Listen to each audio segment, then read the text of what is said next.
Alors sur ce salon des Pro Days, il y a un stand qui se distingue immédiatement de tous les autres. C'est le stand d'Apesud Cycling et Colnago. Alors Apesud, c'est le distributeur pour la France de la marque au trèfle.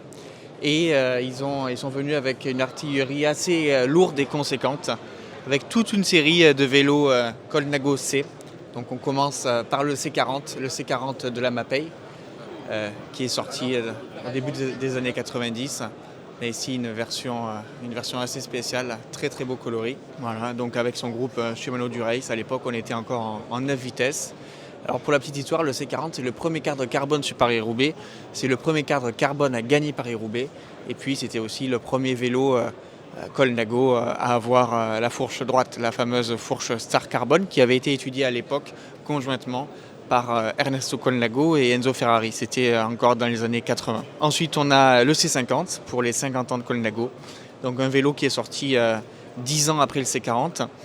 Alors le C50, c'est un vélo qui gagnait pas mal de poids par rapport au C40. C'est un vélo qui était aussi plus rigide, plus réactif, donc une belle évolution.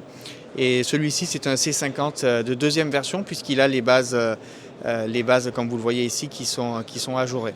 Alors ce sont des bases qu'on retrouvait aussi sur le Colnago président.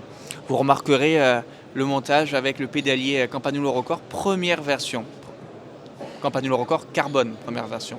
Ensuite, vous avez l'Extreme C et l'Extreme Power, donc l'Extreme C du team Rabobank, utilisé par Michael Rasmussen sur le Tour de France, un vélo qu'on a souvent vu gagner. Vous avez donc l'Extreme Power qui était le vélo d'Eric Zabel, d'Alessandro Petacchi, un vélo de sprinter très très rigide, souhaité comme tel. Donc à l'époque, vous avez l'Extreme C qui était le vélo de montagne et l'Extreme Power qui était le vélo pour les sprinters, le vélo pour rouler fort. Donc il y avait 200-300 grammes d'écart entre les deux cadres, mais un gros surplus de rigidité en faveur de l'Extreme Power. On le voit notamment au niveau de la double direction, notamment, c'est beaucoup plus costaud. Voilà. Ensuite, on passe au C59. Alors le C59, c'était une belle évolution, passer du C50, de l'Extreme Power et de l'Extreme C, qui étaient vraiment des déclinaisons du C50. En fait, le C59, c'est une révolution, puisque Colnago adopte enfin le jeu de direction intégré. Colnago révolutionne un peu ses principes jusque-là, qui étaient de dire un jeu de direction ne doit pas être intégré pour la fiabilité. Donc c'est le premier Colnago à avoir un jeu de direction totalement intégré. C'est un vélo qui est encore moderne aujourd'hui. Et c'est un vélo qui marchait bien, c'est un vélo qui marchait très bien. Donc là ici c'est le vélo d'Arashiro. Il était utilisé aussi par Thomas Voeckler. C'était la grande époque du team Europcar et juste avant du team B-Box, Bouygues Telecom. Après le C59, donc il y a eu le C60. Ici sur le stand, c'est une version Ottanta-Cinque, une série limitée du C60 pour les 85 ans du Maestro. Un vélo très très rare, un vélo qui a une décoration absolument folle, qui reprend les logos Colnago mythiques avant qu'il y ait le trèfle. Le C60, c'était aussi le premier Colnago des séries C à avoir le nouveau boîtier de pédalier qui est utilisé encore jusqu'à présent sur le C68, dans une nouvelle version, un T47 évidemment, mais le principe est le même. Juste au-dessus, on a le C64, voilà, qui était le top de gamme il y a encore pas longtemps, depuis la sortie du C68. Et ce C68 qui est là, omniprésent. On a 4 modèles C68 qui sont sur le stand, 4 couleurs différentes. Et au milieu, une 5e version, la version TI. C'est la version ultime du C68. On tutoie les 20 000 €. Donc c'est une version qui bénéficie de raccords, de bagues en fait, en titane imprimé 3D, qui sont réalisées à la demande du client, ce qui permet d'avoir un vélo quasiment sur mesure, au contraire des C68 classiques qui ne sont plus disponibles en version sur mesure. Donc c'est un peu le vélo de tous les superlatifs, le C68 Ti.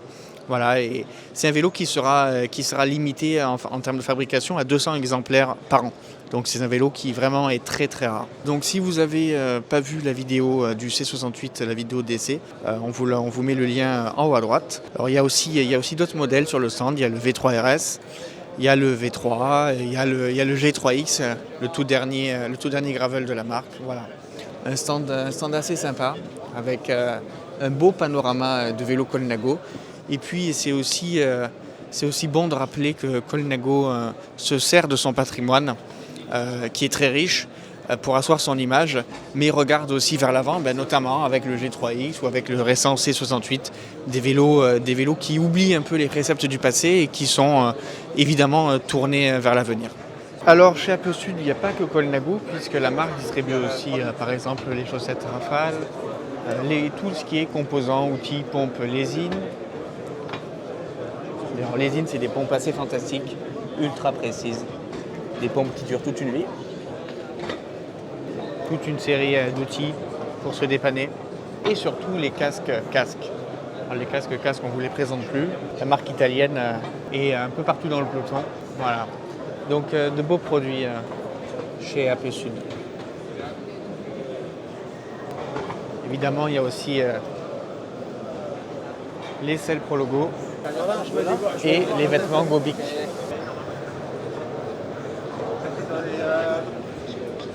Gobic qui dispose notamment de toute une gamme particulièrement adaptée aux femmes, puisque Gobic sponsorise aussi l'équipe femme UAE Team, qui est notamment sponsorisée par Colnago. Et bien d'autres équipes. On retrouve la FDJ femme,